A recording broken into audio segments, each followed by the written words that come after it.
Hello everyone! So for today's video ay isi-share ko sa inyo yung mga words na pinapronounce sa amin last year during the NTT. Kasi of course, the trainer will let you read some words para ma-check nila kung karapat-dapat ba kayong if pass or fail sa NTT. Aside from practicing the material and navigating AC, pinakaunang ipagpa-practice sa inyo are words to pronounce. Kasi napaka-particular ng mga ESL company sa pronunciation ng teacher. Okay, ito yung mga words pero hindi na po tayo sigurado kung ito pa rin ba yung ipapagbasa sa inyo. Pero at least for your reference.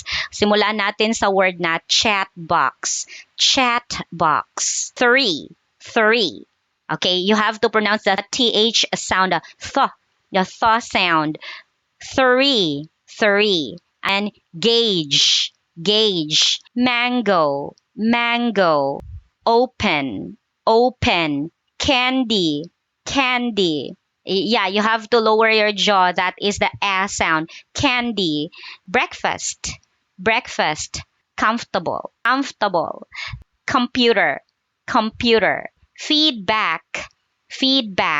Hello. Any.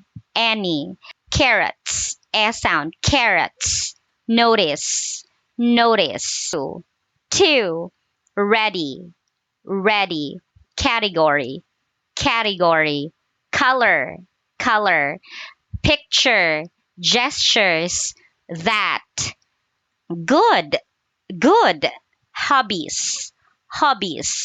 Pronunciation. Kung minsan nagkakamali-mali ako sa pronunciation na word pero dapat matutunan natin. That should be pronunciation. Ito, common mispronunciation natin, yung condolence. It should not be condolence. Okay, counter-check nyo na lang po sa Cambridge Dictionary if nahihirapan kayo. Dapat talaga na you listen, you do self-checking, then drill para na masana yung ating mga bibig, yung ating mouth sa correct pronunciation. Then, we also have student. It should not be student. It should be student. Weather. The sound on weather. This one, usually ang pronunciation ko nito before is tarpaulin. It should be tarpaulin. Then flammable. Focus. Inventory. Chocolate. Job. Dapat i-exaggerate natin yung j at saka B sound at the last because they're very particular of the pronunciation of the final letter, the final sound or the consonant. Job. This one has two pronunciation. It can be content or content. Content if you're contented. Content if you are trying to refer to information. And then people.